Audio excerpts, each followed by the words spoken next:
जावा गुल बन के, मैं खिल जावा, इतनी सी है दिल की आरज़ू।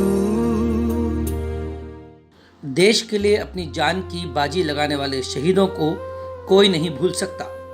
वही देश आगे बढ़ता है जो शहीदों के परिवार का ख्याल रखता है। उरी हमले के शहीद सुनील कुमार विद्यार्थी हम सब के दिलों में समाये हैं। उनकी तीनों बेटियों ने भी परीक्षा में शानदार अंक प्राप्त कर पिता को श्रद्धांजलि दी है। विपरीत परिस्थितियां होने के बावजूद सुनील की तीनों बेटियां लगातार आगे बढ़ रही हैं और समाज सेवी सर्वेश तिवारी उनके साथ हर कदम पर खड़े हैं।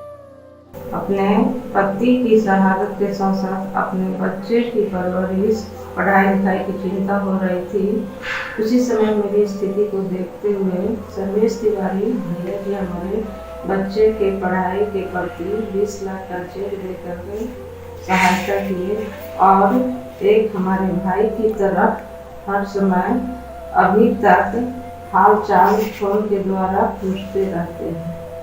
2016 के उरी हमले का नाम सुनते ही रूह कांप उठती है, लेकिन इससे भी ज़्यादा दर्द उन परिवारों को हुआ है जिन्होंने हमले में अपने सदस्यों को खो दिया।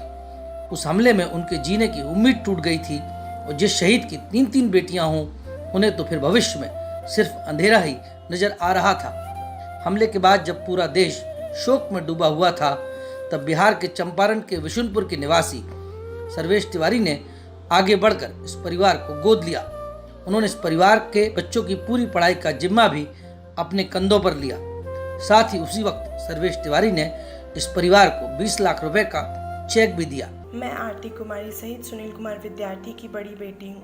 मेरे पापा 18 सितंबर 2016 को उड़ी सेक्टर में शहीद हो गए थे।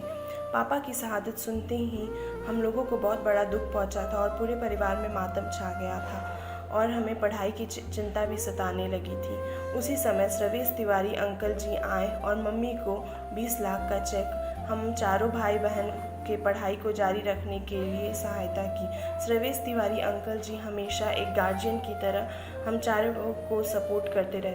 सर्वेश तिवारी का मानना है कि वतन पर मरने वाले शहीद किसी एक परिवार के नहीं बल्कि देश की धरोहर होते हैं। शहीद सुनील कुमार की बड़ी बेटी आगे की पढ़ाई अब कोटा राजस्थान से कर रही है, तो दोनों छोटी बेटियां भी मां के साथ रहकर पढ़ाई में आगे बढ़ रही हैं। सर्वेश तिवारी का मानना है कि जब तक इन बच्चों की पूरी पढ़ाई नहीं हो जाती, वो उनका खर्च उठाते रहेंगे।